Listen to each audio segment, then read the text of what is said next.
There's 4 people here who are watching from home, so. We're gonna talk through all the things and answer any questions that you might have. Personally, I'll probably shut off the video at that point, but we do have some really exciting things going on, and you get to have the say in some of the things, because I want some feedback. I want to know, we're getting ready to start talking about next year already, so we're right in the thick of things, but it's never too soon to start planning things. And so we'll talk about that at today's meeting. So thanks for being here. And first thing on our agenda is to talk about next year and to get some feedback. The state requires that we submit our calendar very first thing. So in January, when we come back from winter break, we have to submit our calendar for next school year, 22-23. One of the best benefits about being at a charter school is we can adjust our calendar and we can do the things that fit our needs as a community. And so it's important for all of us to hear that feedback from the parents. I think we all became aware, like nobody wants to take Veterans Day off and then come back for a Friday. Well, I didn't, personally speaking. So we, looking at the calendar next year, making sure that that's blocked off, especially if there's other schools in the valley that have synced their calendars up that way. We're happy to do that. So first, I just want to hear back from you guys as parents. What do you like? What do you wish was fall break too long? Did you, what do you think? I love the day after Halloween's off. Okay. I've heard from lots of friends at other schools Mm-hmm. and teachers that it was not a good day after Halloween for those who had to go to school. Yep. Everyone was cranky, so I thought that was brilliant. If one school had Halloween off on time, I think that's a waste. So I think the day after Halloween is great. I personally have really enjoyed that you had multiple vacations, still the fall, still February, and even the 3 days. Yeah. Sometimes I find you don't necessarily need a week, and when I do to go to the East Coast, I just take 2 days off, and then right. So I don't know what other people think, but I do still like those extra kind of random breaks, because if you want to go to a place that tends to be busy, like a Legoland or something, you can do it. That's just my good. opinion. And just so you know what our thought was, we like to kind of look at somewhere for our staff too, just to know like, hey, you've got a long weekend coming up, it helps with our attendance. That was in theory one of the things too when we were looking at the pacing. In spring break and things like Halloween and stuff, as the calendar changes, we're responsive and adaptive to this. So it was great. The reason why we had Monday off was because we all saw that coming. Nobody wants to teach after a Sunday night Halloween. But next year Halloween's going to be in a different place. So we can adjust it, maybe instead of having a 6-day break, having a 5-day break, and use that day somewhere else to give us this Friday off or something, I don't know. So, but thank you, and I like knowing that works for families too. What about you guys? Do you have any feedback or anything? I agree with what she said, but Okay. I also like that we don't really mirror what Clark County schools are doing. So I like that our breaks are a little different. Yeah, we have some families that have mixed. So the bigger ones, spring break and winter break, those are the 2 that we're pretty much committed to. So if we can keep those pretty close, I think this year's winter break, we come back on Monday, and I think Clark County doesn't come back till Wednesday or something, the way they work their calendar. We're a little bit more flexible too, like as far as they try to keep their days very specific, because contracts for the teachers are very specific about what days, and we can have 47 days here and 43 days here, and for the semester, we know what we're looking at, so, yes. Veterans Day, doesn't it move also? That's why it's on a Thursday, but like the 11th, isn't it always the 11th? It's always that Thursday, or is it always the 11th? It's always the 11th, okay. so it moves. So yeah, so we'll next, look at that. next week next year it will be a Friday. Great. And then when it's on a Monday or when it's on a Saturday, Sunday, they always take up the Monday or the Friday. See, there you go. So I think this year was a little awkward because it was. I thought it was Saturday or Sunday all day yesterday. And so Mr. Hewlett emailed me or texted something this morning. I was like, oh my gosh, so it's like a whole weekend. We're behind the ball. And he was like, it's been one day. And I was like, yeah, okay, yeah, we can do that. So anyway, so yeah, so great. So we'll try to keep that pacing. Did you have any feedback? Anything about the vacations? Okay, yeah. I was going to say, just to all your points. Yeah. If it does land on a Thursday or a Tuesday, just carving out the calendar, maybe they had the Monday or the Friday, Yeah. says you're already. Yep. One of the reasons why, I don't know if any of you guys have secondary students, but we keep those block days on Wednesdays and Thursdays just because that gives us more flexibility to have a Friday or a Monday off that doesn't impact just half of their classes, so that it stays consistent with the older kids. So If you're like, gosh, it feels like we have a lot of Mondays off versus, Thursday, Friday, and then the weekend, if we could do a Friday and a Monday, then it balances more easily with the secondary schedule, so that when they do, because they block their schedule, so they go half of their classes on Wednesday and then half of their classes on Thursday, and if we take off a Thursday, we hear it from those Thursday teachers, like, come on, there's so many more Wednesdays, and it's actually worked out. Wednesdays have kind of gotten hit with testing and stuff a couple times. Assemblies, the Wednesday teachers are feeling the crunch for their minutes. Enrollment is our next thing that we, after we know our calendar and what we do, then part of that calendar is also when we start doing enrollment for next year. Just to give you some background information, we were very careful once we opened the second campus in designating the kids who would qualify to be at the Durango campus as those families that had the longest standing enrollments as a household or as a family. Because at some point, if you have kids here who are in 5th grade, your kids are gonna have to go to 6th grade, is that you guys? Over at the other campus. If there's room and space, and depending on how the families matriculate, then all of the siblings would have the choice to go to that campus as well, if the numbers work out. And so, those are our priorities, is not making anybody do 2 carpools. But the reality of the conversation is we have about 80 families right now that have to go between 2 campuses. And if things work out and things look a little bit differently, then hopefully that number gets smaller. But I'm setting myself up for that expectation. There will always probably be about 80 families that for a year will probably have to do that until they have been with us long enough and then just don't ever leave. Yeah. Is this campus gonna stay kindergarten through 5th? It is, and the reason why we keep it just K through 5 has to do with Nevada's report mechanisms. If you have they have an elementary report, a middle school report, and a high school report. So we as a system actually have 4 reports. Elementary at Rainbow, elementary at Durango, middle school at Durango, and high school at Durango. And so when we originally had this building built, that wasn't necessarily a consideration. And so if we had 3 6th grade classes here, those 3 6th grade classes would account for an entire middle school rating for the Rainbow campus. And so the charter authority, everybody was like, we don't recommend you do this. And we're like, no, it's fine. Elementary, we keep 6th grade in elementary. And then we're like, oh no, wait, we hear you, okay. So that's why we have more rounds of kindergarten, 1st and 2nd here, because then it freed up the space to have all of our 6th grade with the other middle school grades. That 6th grade class, and this would be relevant for you, I don't know if anybody else, but the 6th grade classes are very much a transition year.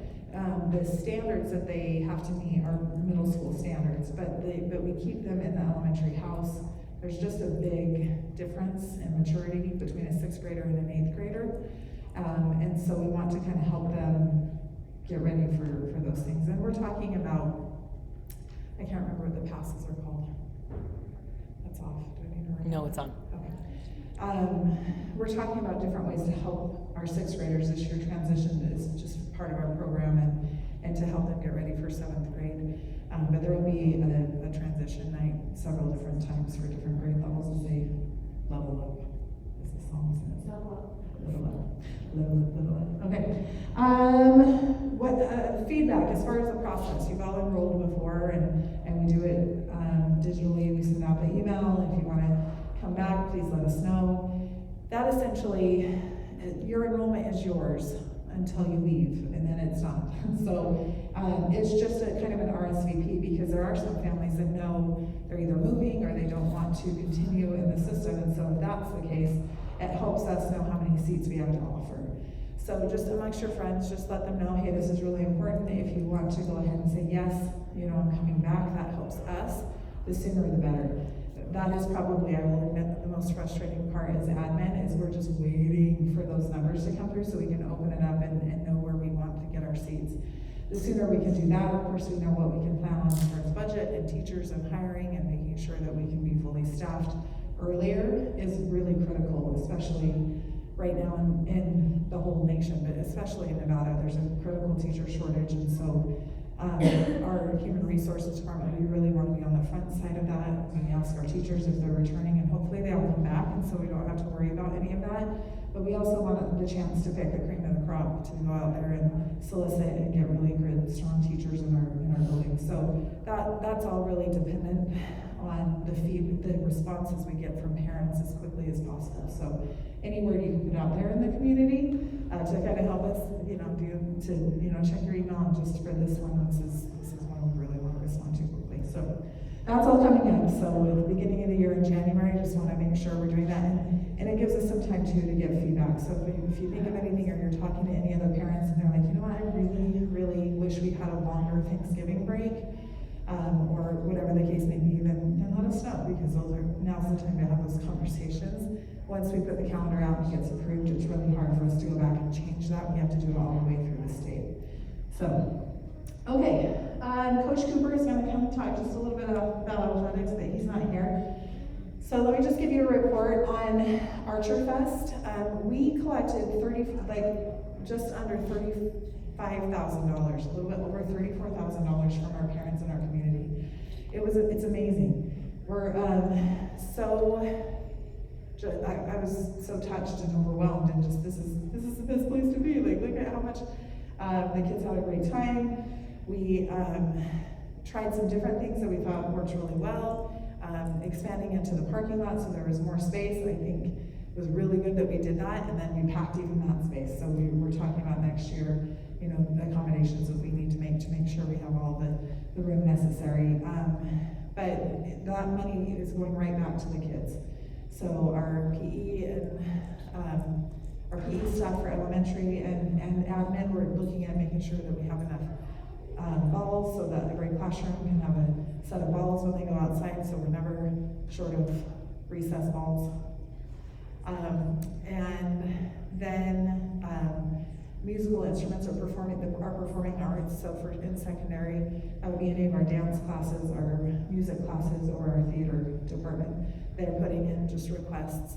And then a portion of that money is just going to be kept for some of our families that have high needs.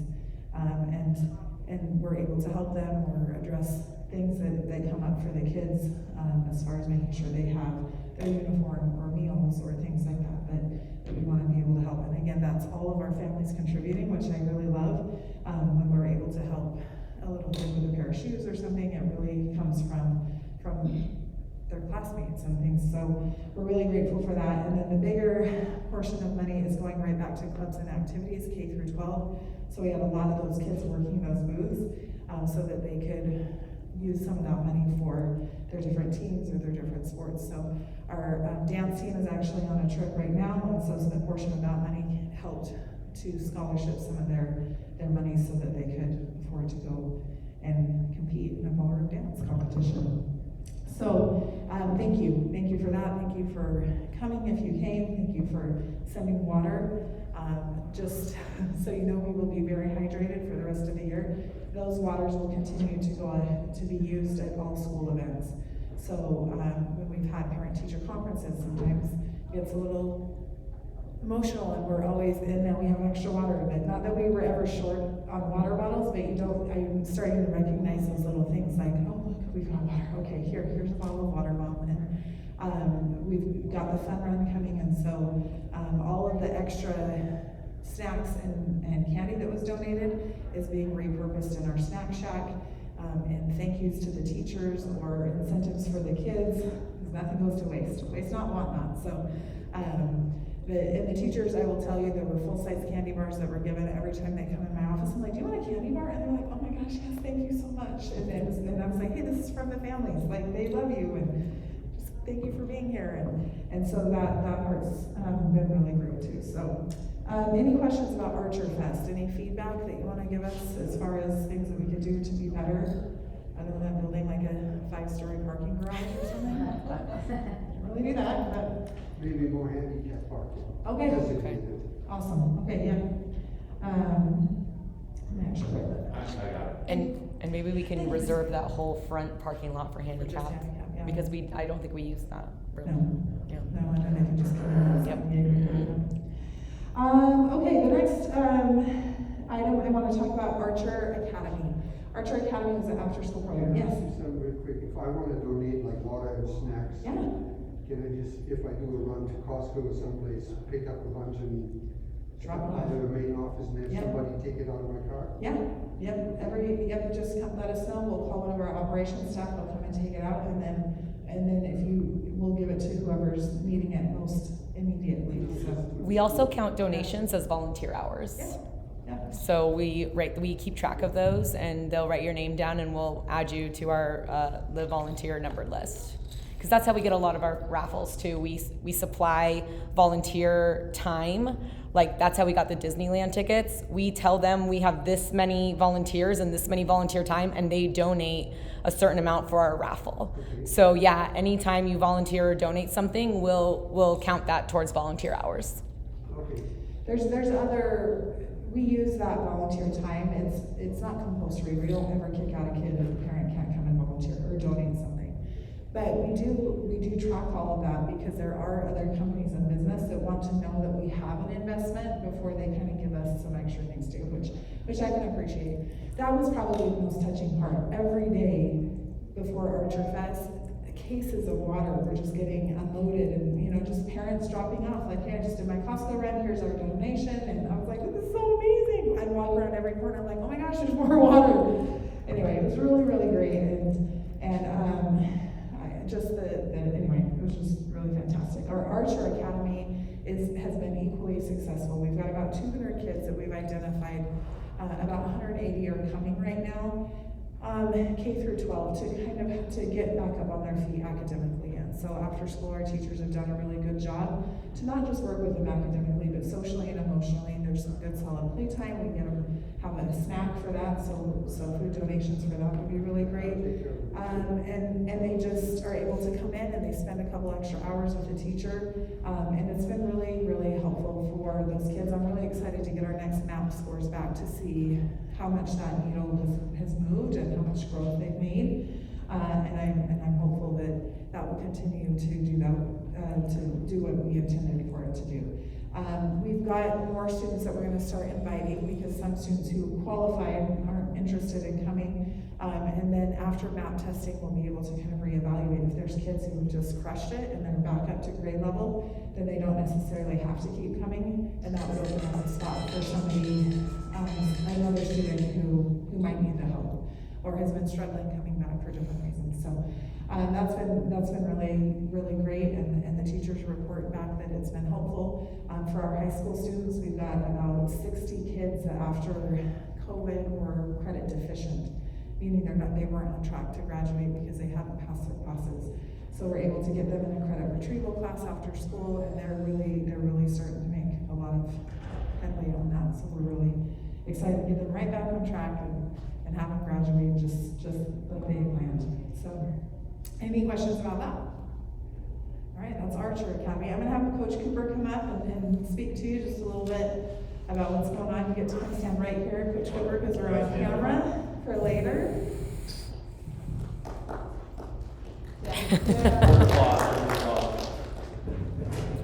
Microphone and everything? Yeah, just because we're gonna record this and post it, unless you wanna stay. No, it's tonight okay. at 5 o'clock.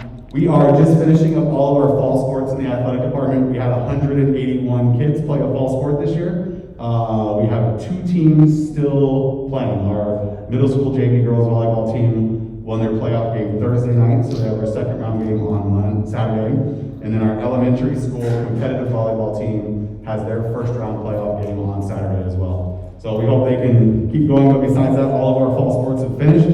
Monday starts winter sports. We start basketball, women's flag football, and bowling on Monday. And we are hoping to have just as many participation numbers for those sports as well.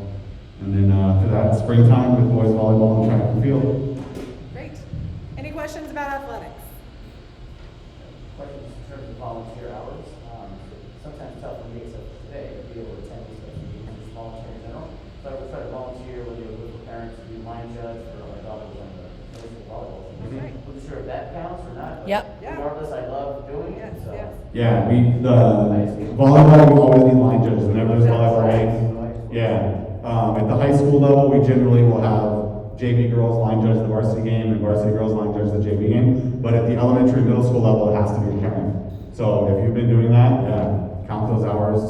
It's much appreciated. Winter, we don't really have that. Basketball doesn't have that position, you know. But any parent that wants to come and help Coach Hagler wrangle kids at the bowling alley in the Gold Coast on Thursday afternoons would be much appreciated. So if your kid wants to bowl, he'll probably definitely need help. And that's a dynamic we're working out, how to get kids from the parking lot through the casino into the bowling alley and then back out to their mom when the time comes. You can record your hours through info@amplus.academy. So if you just shoot an email to info, then they can record it. I'll keep track. So all of these, like coming to these meetings and donations and things like that, it is all tracked so that we can keep track. And for recording purposes. Okay, festum. It's a very fancy Latin word that means celebration. Formerly known as Winterim, so if you're part of our system for a lot longer, Winterim was an enrichment course that we offered to secondary students. It apparently is intellectual property, so we're not calling it Winterim, it is now Festum. Festum gives our students in secondary a chance to have an enrichment course that takes them into something that maybe we can't offer in a semester-long course or for high school or secondary credit. And so that's starting. The process of that actually is starting today. They're sharing the course offerings. Our teachers teach the classes, but there's classes like international cooking or cultural cooking? Yoga, volleyball. There's a really great film studies class where they're going to watch a movie and then compare it to historical facts and so everything. It's meant to be an enrichment course. We scheduled it this year after semester exams so that they can stay focused on their semester exams, and then we'll do that. It's actually the week before winter break. So for all of our students, that week before winter break, I believe we rescheduled. You'll have to correct me, Ms. Hewlett, but it is half days for all of our students that week before K through 12 before winter break. It's the holidays. I don't know if that's beneficial for some parents that are like, come on, I'm trying to get things done, but we're kind of amping up for that, and with Festum going on and the secondary students getting out at half day anyway, we made the executive decision. The teachers are also doing culminating activities in elementary, and a full day is a very long day of culminating events. So student council is working on a presentation about whether or not they can do another dress-up day. What was the feedback from you guys? Did you like dress-up days with elementary kids? My kids loved it, but it was very stressful to try to find what Those were hard topics to cover. Yeah, the decades. It wasn't until the night shirt, which most of us have. It was college, like, or those were hard, but we something managed. that we already had, because, The decade, yeah. And That was a hard one. it's a blessing and the gift of having a student council as student leaderships are like, let's do this, and nobody really is like, think about the moms. There's actually even more now. Yeah. The topics that went out were broadened. We had Because they a were really real long specific. conversation with our student Yeah. leadership about what that looked like as a parent. Yeah. And so it's really important we have this feedback so we can say, we're not just really making this up. Our parents have spoken and they said, this is really, we don't want this to be a burden on our families. Yeah, Well- the initial things that came out, I was like scary, but then the run when it came out on my face recently, I was like, better. Better. I can like, Yeah. I can't wear the same. I'm like, Superman totally came out in the 70s, you can wear it. Yes. Like, Yeah, and it's all about creative license with those types of dress-up days. You guys will be chill, as long as you're We are, chill. and as long as, that was some, I was like, oh, okay, I can see what you're doing. We had a 70s day, was that the first one? I can't remember. 70s day. And there were a couple boys who dressed up like revolutionary George Washington and stuff. They're like 1870s. I was like, we're rocking it. Like, I love it. Like, that's clever. And so it's interesting to see their interpretation, their personal interpretation. But we're not opposed to either, because coming back into the dress code then after dress up week, that's why Mr. Hewlett shook his head like, no, I hate dress up days. It's a little, like we work really hard to help everybody understand the purpose of a uniform. They have like a couple spirit days. They're like, why can't we always wear our t-shirts? And we're like, oh. Anyway, but it was a little stop and say, what are you going for here? How does this work with the homecoming theme? And they're like, so if they can give us the argument, and we go with it. Yeah, let's go ahead. I know my first grader is waiting for a hat day. Okay, Loved it. all right. Perhaps if you just put the option of if they're not dressing up, if they wear an Amethyst polo or t-shirt instead, you won't get them, so that they, well, oh, my older kid does not, this morning he remembered him and it sort of changed, but, There's a I polo. forgot about that. but yeah, so you give them an option to still dress down, but not. I know, I straddled this, I was like, just whatever, wear whatever you want that week, and then it was like, oh, no, I was like, just kidding, I don't try to pull that back, so we're talking about that feedback is important for us. If you're like, yeah, our kids had a great time, we really enjoyed it, you know, then it is, what I saw was like hat and mitten day, because it's winter week, so, they have one called Fleece Navidad, where there's just a fleece, or like a hoodie or something, so, it hopefully won't be too, but especially if you have a lot of kids. I mean, we have compiled over the years now, I'm sure there's a 70s disco whatever theme in the tie-dye in the bin, go find it in the bin, and so you get the same recycled outfits with all my kids. So, okay, we are also getting ready with our secondary students with the FESTA registration. Our secondary planners and our lockers for 7th, 8th, and 9th graders are going to be assigned this week, and then we're getting our lockers for 10th, 11th, and 12th installed. If you haven't heard about the great supply chain disruption, our lockers and a lot of the things with our school right now are in a critical shortage of paper towels. Our supplier let us know they're back ordered and on a boat somewhere, probably Newport Beach. So we sent a letter to our teachers today to let the kids know. You know, some kids have very small hands but have a lot of paper towel usage to make sure they get every droplet, and so we're, you know, just reminding the kids to be responsible. We want them to wash their hands. That's a good thing. We've noticed with COVID and that initiative, we're using more paper products, and we want them to continue to do that just responsibly so we can stretch it out hopefully till that boat with all the Brady products comes in. So, yeah. Sorry, can we just for a sec go back to half days? I just wanted to make sure everyone was aware. The newsletter today will go out and there'll be a list of half days for the rest of the year. There's one half day that's 11:45 dismissal, but all the rest are 12:45, 1, 1:15, or 1:30, depending on what school you go to. But the 11:45 dismissal is a professional development half day, and that's gonna be on November 23rd, which is the day before the break. So I just wanna make sure that's out there, that that's a different half day than. We're doing than. a super early pickup. One of the things that our teachers will let us know that they need is some TLC and some professional development about things that we want them to do that are good for their kids. And before they go out for that long week, we were looking for space and time so that we can meet with them and kind of go over some things. My education data. Did any of you get the email from my education data? I love that website. Okay, thanks. We have partnered with a new, and this is one of the things that the teachers want to have some professional development on. Not that they have to do anything with it, but what does that conversation look like with the kids in the class? And so when you log in as a parent, you're going to see everything that the kids and the teachers can see.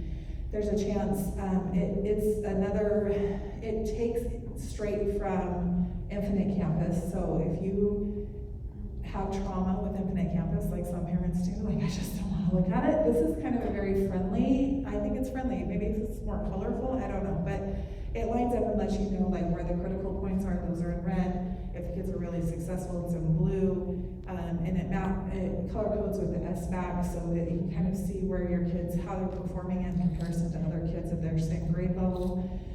But it's really to help facilitate that engagement that we're looking for with our kids, to have them be part of their education and their journey. A couple of things, it will say like well below grade level if your kid is testing way below grade level, and there were some teachers who are like, oh, that's so mean, that's so harsh. And so we're looking at professional development so they understand the importance of how to have those supportive conversations. There's no shame. There is no shame. This is where we are. This is an opportunity for growth. Like, isn't this exciting to see what you can do going forward? And so we're working on that with our teachers on that date on the 23rd. And we're gonna give them lunch because it's before Thanksgiving and we're really thankful for them. So we're gonna do some of that, and so that's why it's an extra early pickup day. Thank you, Brett. Yeah. I do have a question on FESTA. So times on it? Is that week, if we have days, would they stay over the afternoon? So it goes until 12:45 or 1 o'clock here. So 12:45 pickup at the Durango campus, 1 o'clock here at the Rainbow campus on those festive and semester exam days. So for secondary semester exams, 2 weeks before break, and the high school, or the secondary kids, 7th through 12th grade get out at 12:45. And then they have a second week where everybody gets out at the earlier time, 12:45 or 1 o'clock. Gotcha, but then the hours on the actual enrichment classes, is that in the Oh, morning? so or I'm is it sorry. over? They have two different, it takes the place of their normal classes. So it's during that normal school hours. And they get to basically register for 2 classes for that week. So in the morning, they would have 1 class, and in the later morning, they would have in the first session and second session. So for those 5 days, they'll get to do 2 different enrichment activities. Still leave at the. And then they leave at 12:45. That gives our teachers too, just kind of back to the calendar conversation, a chance for them to make sure all their semester grades are in. If there's makeup time or things that kids need to come in and meet with them in the afternoon, they're still working. The teachers are still here, so they can work with students, make sure that when we leave on December 17th for winter break, they're not working, that they have a winter break. Oftentimes you'll hear teachers are trying to get caught up on those 2 weeks, and it's not really a vacation for them. So we figured by giving half days with semester exams for secondary teachers, and then half days, and Ms. Hewlett's right, the culminating activities, the classroom activities, the winter week stuff for elementary teachers. You know, it's a lot when you're doing a craft with scissors and glue and glitter. I don't think I can do this all day. But we love that time of year. We love being able to celebrate with the kids, and so it's a good time to say, hey, like we made it through a really great half of our year, and to enjoy that time together. So we're looking forward to that time. But it is, we did sync up the elementary calendar. It was always like that for our secondary students. And so hopefully if you have older kids, they can help you with your. Okay, so lockers and planners are coming out. There's the calendar information. I'm sorry, I kept the PAC volleyball gym from September. That was a really great success, by the way. Just forgot to take that off. But the staff development day is on there. It's listed with the different times. Our spirit day is that half day on November 23rd, so they can wear their t-shirts. I had a couple parents say, can we still wear our homecoming shirt? Because my kid really likes that homecoming shirt. Yeah, it's a spirit shirt. So whatever they have that's spirity, they can do that. And we're selling whatever's left for $5, all the homecoming shirts. Great. I don't think we have any little sizes, but we have bigger sizes. If you want to rock it, the homecoming shirt, we got a lot of adult sizes. So if you need like a good cleaning shirt, maybe. Okay, what questions do you have? I've got a couple more things I want to talk about with volunteer activities and things like that. But what questions or comments do you have? Anything that you want to talk about specifically? Yeah, please. I have a couple of kids that have questions for teachers that they don't feel like they have any opportunities to ask. They're like, Okay. I turned in this assignment, I've emailed them, they haven't checked it in, just like little things that are like, I don't understand this math problem. And I said, well, can you go, for this, again, this is a micro sugar, can you go before or after school to talk to the teacher? Because that's what I should do. And they said, no, there's no opportunity before school, there's no opportunity after school. And I'm like, I just wanna get the official answer? official answer of how to do this, especially as we're going into front. Yeah, there's always time before school. What we want the students to, where we want the students to be is in a classroom. One of the things that we have been struggling with in the secondary halls is vandalism of our school. And we take great pride in making sure that we take care of our building, it's maybe 5 kids, but we can't really identify that if we have kind of a free-for-all after school with kids coming and going. So we've asked the teachers to help us and just release the kids by their dismissal. Now, if a kid needs to go and talk to their teacher, we're just asking them to say to the teacher, can I come to you after school, because the teacher can give them a pass.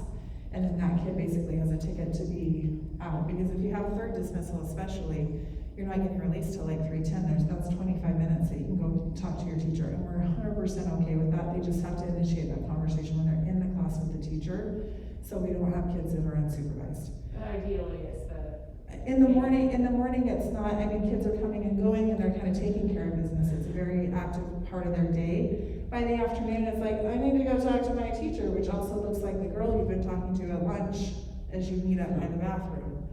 And there will be time too, where as they get released, you know, they're going to their lockers and they're, you know, doing their things now that we're gonna have lockers set up, but I don't ever want the kids to feel shut down.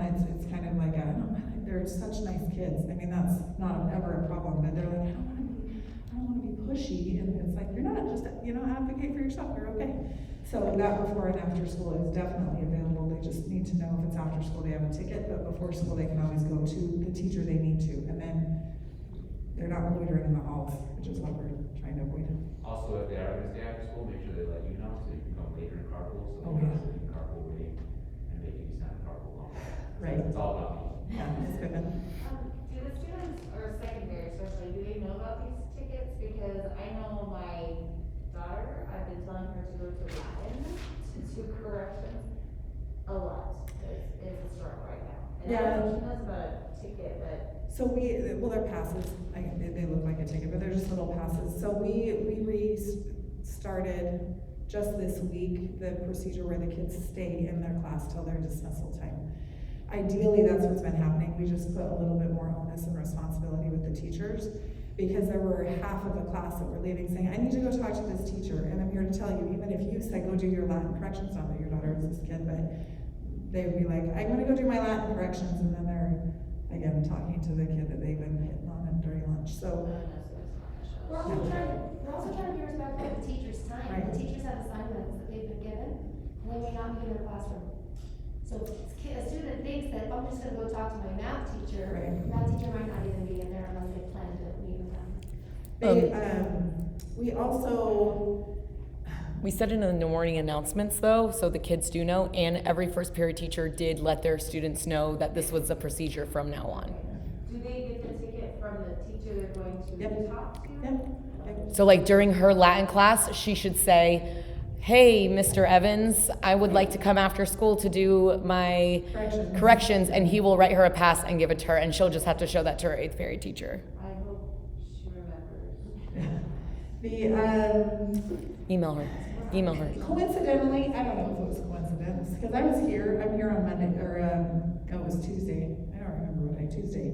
Mr. Hewlett, who runs carpool most of the time over at Durango, he said on Tuesday when we changed to keep the kids where they were supposed to be, amazingly, it was our fastest day at carpool, because they are social creatures, and so they do say, like, I need to go get something I left in my such and such class, and then they start talking to their friends, and then you're in the carpool, like, where are you? And we're waiting anyway. So it was, I said, see, I knew there was gonna be extra benefits, and our director of IT called me out. He's like, that's confirmation bias, Mrs. Barlow. I was like, okay, well, also.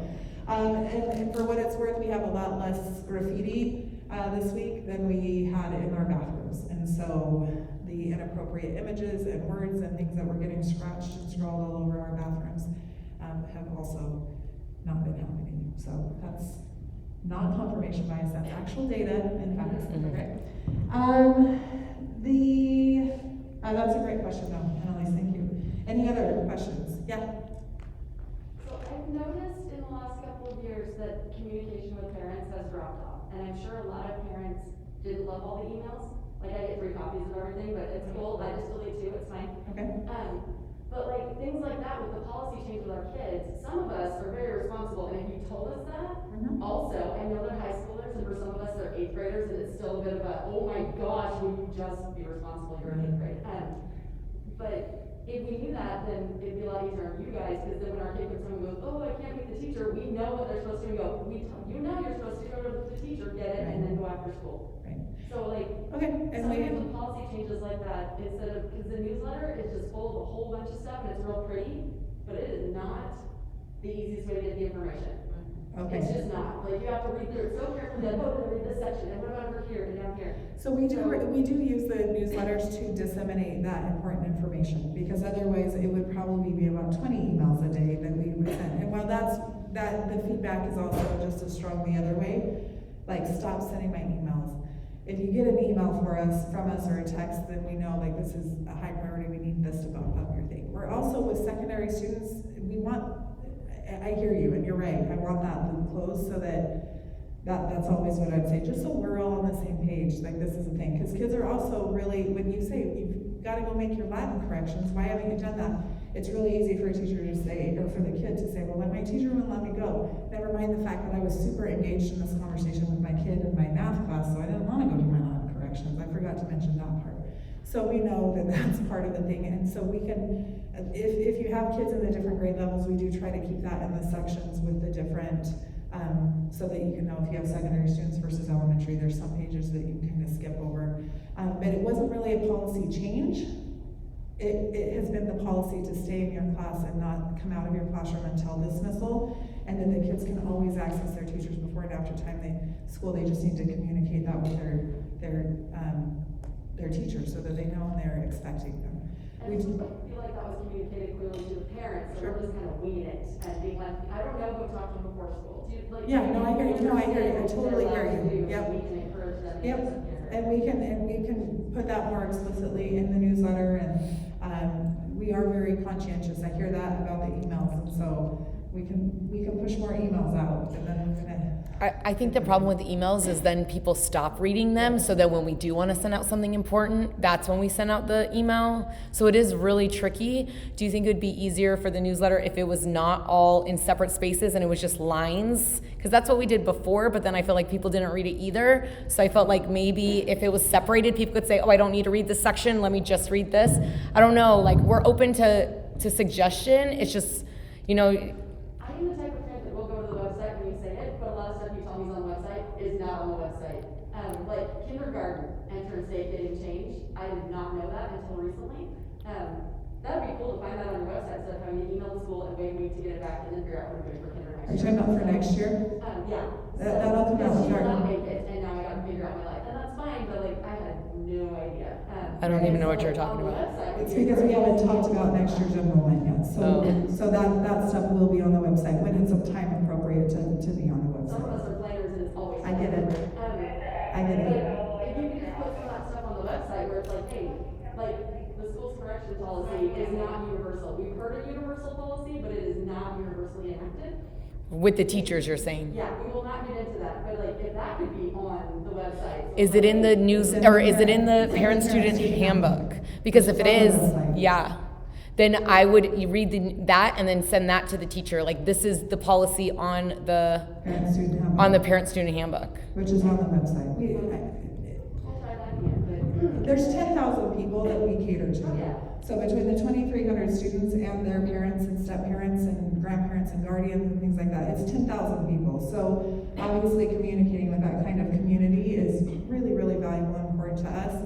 And we hear all of those pitfalls and take those into consideration when we make the decision to send something out like the newsletter and what get emailed and what doesn't. So I hear that, and I'm happy to tighten that because we want to make sure, but we do know that we have lost more people in not reading their emails, which causes bigger grief than the handful of parents who are like, I want everything broken down and chunked and all over the website because that's what I want to do.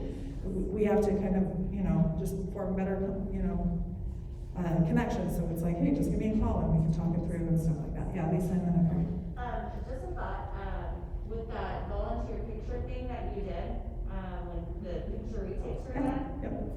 a lot of parents didn't know that they needed to go to the school because honestly, the only reason why I read the email was because my kids were taking retakes. I had a couple kids taking retakes. But I know other parents, didn't read that, so they didn't know to come to school to get their picture taken or the volunteer badge. Okay. And also with this PAC meeting, the only reason why I knew it was right now, right here, was because I just got an email from Infinite Campus at 8:20 something, 23 or something, and I'm like, oh crap, that's today, I've gotta go. And so I have friends who live like far away who can't make it to the PAC meeting. The PAC meetings have been in the newsletter for. Sometimes forget to remember. So here's, and I hear all that, Lisa. We will do our best to make sure that we're advertising, and there's a modicum of personal responsibility, investment, and if you feel like, that, but when I hear that, it's like, I read my email, so you knew what was happening, and for the parents who didn't get a chance, I don't get email to me is. I'm just saying, if it would have been sent a little sooner to give a And the reason why we said the reminder wasn't about this morning was because PM meeting on a Friday meeting. That's why that got sent out, because otherwise it's on the calendar, it's a standing date, we have a standing date every month, we'll do this about the same time on a Thursday and evening or a Friday, but with the holidays, because we had Thursday off, we didn't have the PAC meeting last night. So anyway, so that's why, and it's on our, on the calendar too. It is on the calendar. That's posted, there's things that are just always, so on our website, on the calendar, you can see when those things are happening. I don't think that we've had a chance in that decision that was last night at 8:30 with Rochelle, that we would record this so that we wouldn't have that 5 o'clock meeting, which is why we sent the text out this morning. So there's that. We will do better. Every day. I want you all to know that we're working on making sure that we can be better about communication. And with 10,000 people, we fall short all over the place, but we just pick those back up and we try to be better. You had a comment? Oh, yeah, just a suggestion, because I like the newsletter, because I do get emails from the teachers, and so I am one of those people who I saw picture retake, blah, blah, blah, nope, they don't need to, and I didn't see, so I fall under that. If I get too many emails, I won't read them. Maybe there could be a section, I mean, I know everything's important in the newsletter, but maybe, I don't know, you could highlight a box or something that says like important, like for those policy changes or something. Yeah. Things like that are unrelated to events and spirit. I don't know, maybe. Yeah, no, we can do that. Like, don't miss this on page. Yeah, it's hard because when you get emails from all different teachers and people, all of their stuff is the most important, right? Like they're like, I would like this I'd like this on the front page. I'd like this on the front page, and I'm like, I only have this much front page. Britt does a great job. She does get that from everyone. No, it is hard. And it's like pulling teeth. And then as soon as she sends it out, people are like, oh, I have this for the newsletter, and she's like, next week. I wish I could figure it out how to make it the best. That's why I'm always looking for suggestions. We used to do the lined, but then people wouldn't read it, so then it is just really hard. Everyone learns differently. Another note of information that might be helpful for us, are you more apt to read an email that's coming from your teacher or that's coming from administration? Because some of the stuff that we recognize, I need the Veterans Day invitations to go through the teachers, because maybe the parents will think it's important. They're not just gonna delete another email coming from admin. Correct. So we do make an effort to communicate with all of our stakeholders to make sure all the information's out there. It's not important to you until it is important to you. Right? So the information could be out there for 6 months and you don't even know that it's there till all of a sudden you care, and then you realize it's been there for 6 months. So we do try with the website, we work hard with marketing, we work hard with our teachers, getting information through students when we can, especially secondary students. We're trying to empower them to be the owner of their own life. And I even had a cute mom come up the other day. School was closed, and I opened the door. She's like, I got my 7th grader, she's supposed to be in Archer Academy. I'm like, well, why are you in Archer Academy? Well, I don't know where the room is. And the mom says, it's in room 226. And I said, well, you can go find room 226, can't you? She's like, well, anybody can help me find room 226. She didn't want to go. Yeah. Right? The student didn't want to go. And the mom's like, you gotta take ownership, girl. You gotta get this done. So I appreciated that with the mom. Right? When we came back, and the daughter said, this is your school, you find the room, you go. Yeah. But as admin, we definitely are trying to find that balance of transparency. We want all the information to be out there without it being too much information, because it can drown people, and also being sensitive to the different languages and cultures that are in our student body. A lot of this gets lost on them. And so we are managing a lot. When we talk about PR, it's pretty extensive. So teacher versus admin, I don't know, what's more important, getting it from a teacher or getting it from admin? I would read both. I was gonna say, those people who come here, you're like, I read all my emails. I read them all, which we appreciate. But talk to other people and see, because that is important to us. Those are some of our filters, because we recognize we get better response from teacher emails. So some of the stuff we push to the teachers and say, please send this to your kids and their families. That is an aware conversation. We're not trying to pass the buck. Those are mindful things when it comes to the communication. But I love the feedback, because we can always be better, and I'm not offended by that. I want you to know this isn't like a haphazard, like, you know what, let's do this, and then, it's gonna make the parents' life crazy. We want to help, so we can do those things, yeah.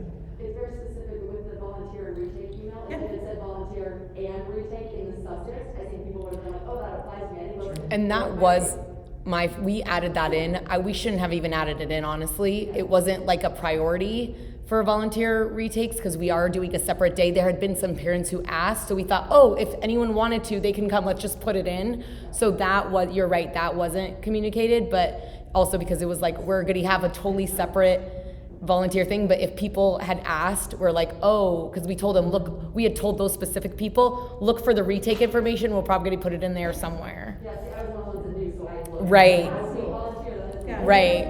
And here's the good news, as people, we get to manage our own stuff, so we've already scheduled another retake, a retake of the retakes, and then we can be better about advertising that for volunteers next month, December 9th, at the 5 o'clock meeting, we're gonna have the fingerprint company come here, so people who wanna be newly fingerprinted to be volunteers will do that, and so it's kind of a 1-2 punch, you can get your fingerprints done and your pictures during retake, and be good to go, so. You had a comment, I'm sorry. Oh, no, I was just gonna say, I like the way the newsletter is set up, and when I see something, I screenshot it, so I know for sure to keep it for like all the PAC meetings, Okay. we're listed. I just think it's our responsibility as the parents to read each newsletter, to read each email that comes through, regardless if it's coming from a teacher or from an admin. If it's coming from Youngplus, I need to open it and read it, regardless who it's coming from. Yeah, we're gonna make it say that. I remember. Yeah, and no, listen, for the voice, for the parent, for it, we can be better, and we can break it down, and we can kind of help highlight or bold, or, you know, we can always try, but thank you for that, and we can turn the camera on, and you can say that to all the parents, read all your emails. Please, I'm aware of that too, like, I'm a mom, I've got 5 kids, like, sometimes I'm like, holy cannoli, like, how many times can I get a notification? And it's helpful, and I just need to, like, lean into all of those emails. I also have taken on myself feeling very successful as soon as I read those and I delete them. I'm like, okay, I'm so accomplished. It's dependent also on how many I've got work email, like, or something. So like, I'm gonna say like 4 emails, Yeah. and delete 3 of them, so on the back end, when you're like, oh, the emails aren't being opened, well, it's my fault, but I wanna make sure that I'm being able to be reached at all. 100%, yeah.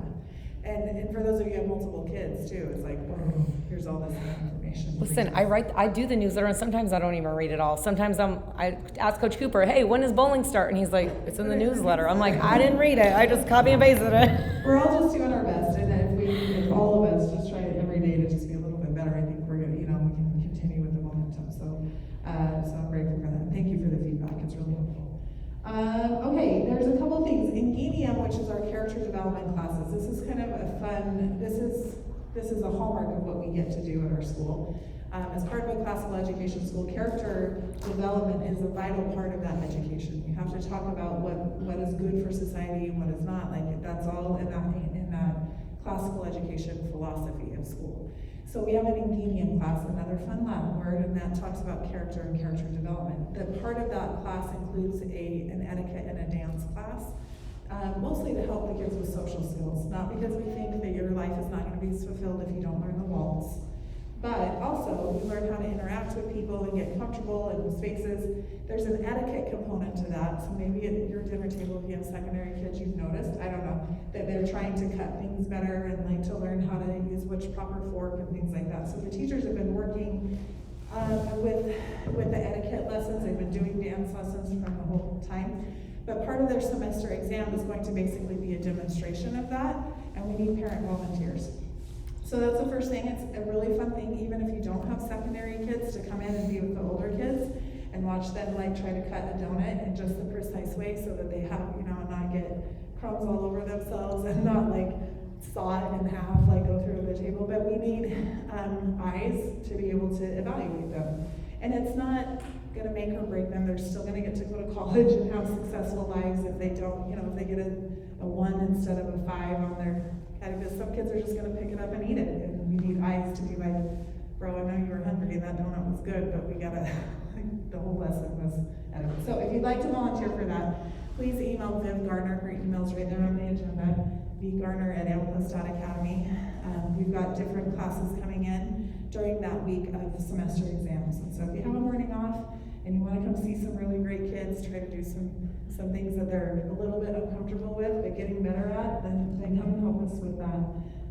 We're also always looking for substitutes for SSPs and our teachers. So if you have friends and you want to have them apply so that they can come and volunteer, even if they want to not volunteer, we'll pay them if they're subbing for us. But it's just, we just want to keep those reserves as full as possible. We have had some really, really great substitutes that have turned into full-time teachers, and we really like encouraging that relationship. We have a second grade teacher position that's still currently open that we're interviewing for. We have teachers in all of our classrooms, but now is the time where some of them are making different life choices and leaving teaching, and so we're looking at filling those in. We've got some good candidates and that we're interviewing, but just in transparency to you, we have those positions. We are really excited for our holiday gift campaign. How many of you are new this year? Have never done a holiday gift campaign? Just Annalise. We are starting this campaign for the whole philosophy behind it was to help parents show appreciation and gratitude for our teachers at a holiday time that can be a little bit crazy. Now, individually, you can do whatever you want for your teacher, but if you want to participate in the holiday gift campaign or just want to say thank you to the teachers and staff as a whole, there's a way on our website where you can. Not yet, but it is coming soon. There's a way that you We're can. launching it with Thanksgiving. Oh, that's right. yes. Where you can click on the button and you can just say, I'm gonna donate this towards a general contribution. It goes to help fund our staff holiday celebration and a staff gift. Last year, if you've seen out on the carpet curb, it gets really cold, and so we gave everybody jackets. That was the gift from our community and from administration to our teachers. And so we're looking at doing something very similar. Beanies. The teachers are like, please give me a beanie because it's starting to get chilly for some of them. And so we're looking at things like that to be able to do. A lot of that is funded in part by our families who just say, I want to just thank you for helping our kids, and this is what we can do during the holidays. Again, if you're like me and you have 5 kids and you got half of them are in high school, you're like, that's a lot of teachers to say thank you to. So I'm just going to give a general thank you.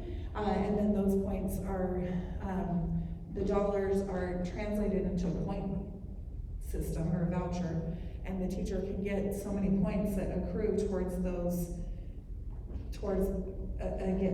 gifts, because then we shop at sales and we bring stuff in and we have it displayed for the kids and for the teachers to see, and so that teacher can take their vouchers and they can go and they can save up all their little ticket points and they can get something really nice for themselves. Not that they don't all love a mug or a $5 Starbucks gift card, but as teachers, it's sometimes nice to go home with a nice pair of earrings or something that maybe individually as families, you're like, I don't know her that well, I like her a lot, but I don't know what she likes, so I'm gonna go ahead and just put these points in there. She can add them with other points for other families too that come in. So we have teachers going home with, there's one teacher last year walking home with like a basket with like some makeup things and carrying a scooter that she was going to regift to her kid, because I'm all about regifting too. Like, thank you, class, for giving my kid this what he wants, and I don't have to shop for it. That's a gift. Anyway, those types of opportunities for the teachers. The kids get excited because we put the stuff out on display. And I heard, we didn't have a ton of kids here last year, but they're like, I'm gonna get that stuffed animal for Mr. Burnett Smith. I was like, I think he would really love that. And so it just comes in by way of points, and Mr. Burnett Smith might not come and buy that animal, but the kid thinks like, he got what he wanted, it's really exciting. So that's gonna start the week of Thanksgiving, and then continue until we finish up on break. So it's just an option. If there's families who want to do their own thing for their teachers, we of course encourage that. It's a great time for them to be recognized and to feel that love. So any questions about that? We can also use help if you're like, oh my gosh, this sounds fun, shopping, I've got this. You want me to stand and work the teacher shop? Yeah, and the teachers will try to innocently walk by oh, here's some gel pens, okay, okay, all right, now I know what I'm working for. It's kind of fun to see that, but we can always use some volunteers. So if you want to do that, you can either email info or click on the QR code that we have right there. It'll take you to the volunteer form, and you can just write in that you want to help with the holiday gift campaign. So I'm really excited for that. Teachers love it. Oh, they love it. Teachers absolutely love it. It's basically crowdfunding for the teachers. It's what it ends up being. And I don't wanna, I'm not gonna sound ungrateful, I don't wanna be ingrate and be ungrateful. But as a teacher, sometimes you get a lot of plates of brownies and cookies, and I'm gonna be honest, you don't know what their kitchen looks like. So it's a little sketchy, and it comes from the heart, and we love that, but it's also like a little risky sometimes. And so this gives them something tangible that they're like, I'm super stoked, like gel pens, and it's things like that. And 100% of the proceeds all go to the Oh, staff for sure. members. It either goes to cover the cost of the gifts and the cost of the credit card transaction, because we do have to pay credit card fee for every transaction, and then anything left over goes into staff appreciation fund. And if you say, I want these 20 points to go to Miss Hewlett, like, they go to Miss Hewlett. Like, I'm not like, yeah, but I help Miss Hewlett, so I'm gonna take 5 of her points. Like, we just give them all to you. Anyway, it's really great, and I'd love for more people to see how wonderful it is. A couple of our teachers and admin who have come from other schools are like, I've never in my life seen anything so great. So I'm glad that we can continue the tradition. Donors choose. I think we sent. Did we just send an email? We sent, it was on Facebook, and Okay. all of them are fully funded, the ones I put Yes. on there. So the state of Nevada, this is really exciting, has set aside, earmarked $8 million to help teachers with school supplies in their classroom for projects or things that they want. And it's tied specifically to a school. So whatever we get funded through Donors Choose stays with our school. So if a teacher decides to leave, these things are staying with the school. And so our wonderful grant writer, Tara Berquist, sent this out to our teachers. We started putting in things, and the state is funding them like this. There's some teachers, though, once you get tax and shipping and stuff like that in for the different orders, they have like a $43 balance. And so the state is giving, I think it's, somebody's gonna have to correct me on the number, $857? Yeah, I think so, Something like 800-ish. that. $850. So our teachers are buying books for their libraries and their classroom. Custom items. Custom items for secondary students. We requested like some of the balls for the ball bags out there. We're just trying to make the most of the resources that are available. At this point, we have applied for our teachers $34,000 worth of things. And most of them are getting funded really quick. So we've gotten a couple things for our autism room and some really great stuff. The teachers are so excited. But for those little projects, there was Mr. Hagler, I think, like had $143 that his just was more than what the state would allow. So the state gave that, and then a parent or some friends donated, and we were able to get that stuff. So poor Miss Papa in the receiving room was like, we're getting all sorts of stuff. And I was like, oh, it's so great. I mean, file folders, the teachers are like, I want these file folders, and it seems a little extra, but it would just make my kids' day so happy. Miss Metzger ordered a whole entire book binding program, like a book binding, like the old-fashioned, you guys remember those with the comb binding and the plastic? She ordered that. She's like, we're gonna write some books. And I was like, okay. So look for those if you see the teacher saying, I only need Miss Nunn. Bless her heart. She's like, I feel bad. I don't ask me. I was like, Shelley, you need $43 more. Somebody is going to give you And there might be $43. more as they Yeah. continue, we might have Yeah. more that we're sending out. Yeah, and until the money dries up, the $8 million until it's gone, and I am totally comfortable as a principal of AMPLAS to say, like, we took $1 million of that with our teachers. So we're sitting down with them, we're asking them, what do you need, what do you want? And our SSPs too, they've applied for some. So I know Miss Bell, for example, in 2nd grade, got a ton of books for their classrooms. So really, really exciting stuff. So. Yeah, and Ms. Gibson too, she put on there for pads, tampons, underwears, undershirts, undergarments. So if kids have accidents, then it's easy to just say, here, come to us. You don't have to waste time going home or whatever. Like, you can feel comfortable here, we'll give you that stuff, and then go back to class. The state's been very generous. I mean, to be able to say, what you tell us what kids need, and we're gonna fund it. So I appreciate that. There's always an opportunity to sign up for Snack Shack if you want to come help with Snack Shack. And then our volunteer work, again, like staff appreciation, this is where you can volunteer if you want to come help with the holiday gift campaign. So any questions? Yeah? I do have, I just filled it out again, but with the volunteer thing, I filled it out at the beginning of the year. Okay. And I am not getting email, well, I got some emails, but for Snack Shack, I haven't been asked to come and work, or Right. can you come work this day? or- I'll follow up with Ms. Garner. She So, might be a I little was busy. wondering, I mean, I'm. We have a sign up. We have a sign up, Genius, on the newsletter, and it's there every single week. So you can sign up there. I don't know that she sent out any emails. I didn't know that, but I'll check with Sign up on the her. sign up, Genius, that becomes your appointment. Can you sign up? But you can also just show up. Any day you can just show up. That's good to know. I honestly- Sometimes I get Yeah. text in the morning, can you come sub? And I'm like, okay. Honestly, I don't even look at the sign up because if I get disappointed if people don't show up. So it's like a surprise every day to me when, That you would come to do that? yes, it's 11:20 to 12, wait, hold on. 11:40 is when it starts. 11:40, wait a second. Look at the 12:10 sign. and 12:50. So it ends at like 1:10. It doesn't matter when it ends, all I need to know is when to be. When to show up. Yeah, like 11:30ish is always a good time because then we can make sure it's stocked. But like I do have some moms that show up every Wednesday and every Thursday, but they still need more people. And now they know what to do, so it's great. They walk in, I'm like, hey, you know where everything's at, and so they go and do it, and I don't have to worry about it. But normally I do the snack shack at Durango if no one shows up. But like I said, I don't even check the sign up, Genius. If people show up, I'm happy. It's like a surprise every day. But you can use the sign up, Genius. Yeah, you can. You know what time to show up and what day. It's just, I would like to come and help, but Do it. sometimes the school needs me to do.